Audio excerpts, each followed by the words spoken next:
ये आपकी पत्नी का जन्म पत्र गलत है। ठीक है, कैसे गलत है? देखो इसमें सूर्य बुध एक साथ दिख रहे हैं।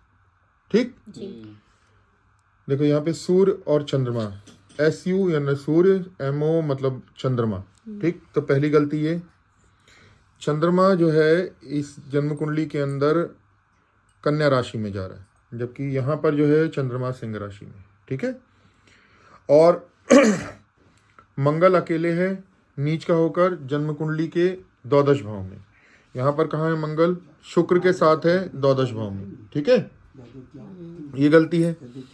अब सूर्य और बुध एक साथ दिखा रहे हैं, जबकि इनकी कुंडली के अंदर सूर्य और बुध जो है अलग अलग हैं। बुध उच्च का है, दूसरे घर में बैठा है, तो राधा कृष्ण की उपासक होनी चाहिए और इनके आने के बाद परिवार में धन का बढ़ना होना चाहिए।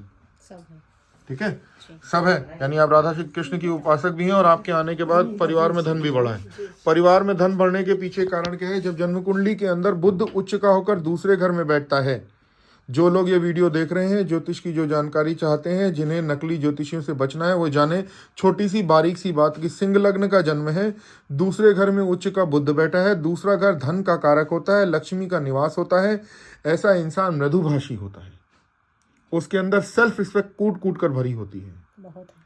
ठीक है, अब ये मैं नहीं बोल रहा, सामने बैठी हुई जो स्त्री है वो बोल रही है। ठीक है, सिंह लग्न का जन्म है, रानी का जन्म पत्र है। घर में चवन्नी भी नहीं भी होगी, लेकिन दौरे पर आए हुए भिखारी को, भिक्षु को अपने हिसाब से जो भी दे पाएगी देने की कोशिश करेगी, सबका सुख मांगेगी। लक्ष्मी का हाथ है, हाथ के अंदर मेहंदी लगी है, तब भी हाथ के अंदर बहुत अच्छी रेखाएं दिख रही हैं। मेहंदी लगी होने के बावजूद भी भाग रेखाओं की स्थितियां बहुत अच्छी दिख रही हैं। ठीक है, जो मूर्ख नहीं देख पा रहे हैं उनको मैं कुछ नहीं कह सकता, जो गलत लोगों को बता रहे हैं उनको भगवान ही देखे, लेकिन हाथ के अंदर इतनी साफ चमकदार रेखाएं हैं, मेहंदी के बावजूद भी दिख रही हैं कड़ी कड़ी। अब दो चीजें और, जन्म से लेकर 27 साल की उम्र तक के बीच में 2 से 3 बार जीवन पर संकट आया था, जो कि टल गया। दोनों बच्चे के टाइम बहुत रिस्की हो गया था मेरे लिए। अच्छा, अब ये बात आपने मुझे बताई? जी नहीं बताई? अब नहीं बताई, अभी आपने बताई। कैसे है देखो, हाथ में दिखा रहे हैं, मेहंदी लगा तुम्हारे हाथ में तब भी दिखाई दे रहे हैं। ये जो जीवन रेखा है ये यहाँ पर कटी हुई है, एक ये इससे पहले यहाँ कटी हुई है। ये कटी हुई जीवन रेखा के साथ ही साथ में दूसरी भाग्य रेखा जो है, दूसरी जीवन रेखा जो है ऊपर चली आ रही है। 1 2 3, 1 2 3।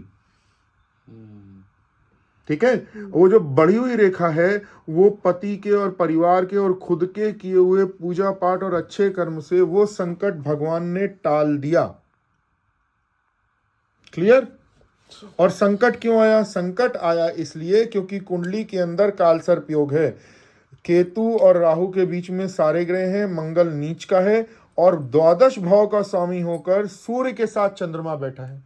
तो लग्नेश के साथ अगर बुरे घर का, व्यय स्थान का स्वामी बैठ जाए तो इंसान का जीवन व्यय होने के योग बन जाते हैं। और वो हाथ में था, मैंने नहीं किया। और इन्होंने जो ये माणिक्य पहना है, ये कांजीवरम का नकली माणिक है। इस माणिक के पहनने से भला नहीं होगा, या तो नॉर्मल माणिक पहने या फिर बहुत अच्छा बर्मा का माणिक पहने। बर्मा का माणिक बहुत महंगा मिलेगा, कई हजार कई लाख रुपए रत्ती आता है। नॉर्मल माणिक पहन ले, कुछ हजार कुछ 100 रुपए में मिल जाएगा, लेकिन ये माणिक नकली है। और सूर्य का पत्थर पहनना बहुत ज्यादा जरूरी है। इनके 3 रत्न बनते हैं, एक माणिक, दूसरा पीला पुखराज और तीसरा पन्ना।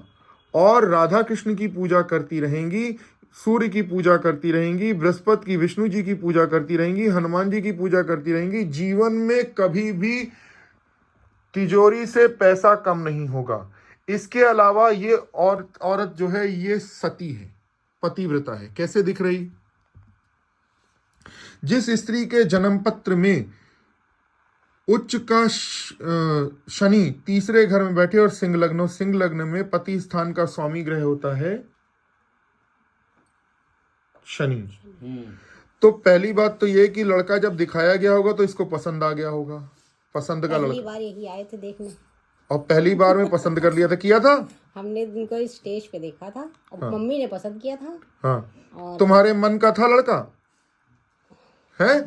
ये कुंडली में लिखा है, जो डिटेल बताई ये कुंडली में लिखा है, ये हमने नहीं बोला, ये कुंडली में लिखा है। ये अरेंज मैरिज नहीं थी, ये अरेंज कम लव मैरिज थी। ये पहले ही नजर में प्रेम हो जाने वाला जन्म पत्र है और पति को बहुत प्यार करती है और पीछे निकलने के जाने के बाद पीछे बैठकर विनती करती है, कोई परेशानी आ जाती है तो भगवान से प्रार्थना करती है। इसकी जन्म पत्र में साफ की गवाही हम दे सकते हैं। नहीं, तुम दो ना, दो हम बता रहे हैं। और दूसरी बात गुरु की बहुत पक्की है। 15 साल तो हो गया देखते देखते। 20 साल हो गए। अच्छा 20 साल हो गए। अच्छा, अभी क्या है कि इसके अंदर ये लिखा है कि गुरु की बड़ी पक्की है। गुरु की पक्की का मतलब मालूम है क्या होता है? जिस जन्म पत्र में गुरु केतु के साथ हो, ठीक है, राहु केतु जो है वो छाया ग्रह है, ठीक, जिसके अंदर राहु जो है वो मुख का कारक है और केतु जो है धड़ का कारक है, शरीर का कारक है, धड़ का है, ठीक है, सही कह रहा हूं ना मैं, गलत तो नहीं कह रहा। हाँ, तो जब बृहस्पति के साथ बिना सिर के यानी बिना दिमाग का व्यक्ति चल रहा है, जो केवल गुरु की बात मान रहा है, तो उसे क्या कहते हैं? गुरुमुख, ठीक। तो कुंडली के अंदर ये गुरुमुख है, ये अपने कहे पे नहीं चलेगी। ये कहेगी गुरुजी तुम बताओ जो कहोगे, अगर कहोगे चौके की पहली रोटी गैया को देनी है तो हम पहली रोटी गैया को देंगे, अगर तुम बोलोगे इतने बजे आरती करनी है तो हम उतने बजे आरती करेंगे, अगर तुम कहोगे पति के लिए करना है, बेटे के लिए करना है, माँ के लिए करना है, बेटी के लिए करना है, तो हम करेंगे। तो ये कुंडली में लिखा है, क्यों जाए, ऐसे चल रहा है ना, ठीक है, ये प्रमाण है, ये प्रमाण है। और ये मैं नहीं बता रहा, ये मेरा शिववाणी ज्योतिष का शिव वाक्य बता रहा है। अभी तक जितने लोगों की आपके परिवार में कुंडली देख रहा हूं, क्या आप लोगों ने ये सारी बातें मुझे बताई थी? नहीं बताई थी ना? तो ये कैसे पता चल रही है? ये भोलेनाथ स्वयं बता रहे हैं मुझे, ये इनका प्रताप है, जिसकी वजह से मैं लिखता हूँ शिववाणी ज्योतिष सतनाम सिंह रेखी शिव वाक्य। तो ये शिव वाक्य है और ये जन्म पत्र बहुत अच्छा है। इनको पीला पुखराज, पन्ना और मारिक रत्न धारण कराना है। नासिक में चले जाना, हम अपने पंडित जी का नंबर दे देंगे। 2-2.5 हजार रुपए की पूजा लगेगी, जाने का केवल खर्चा आएगा दर्शन का।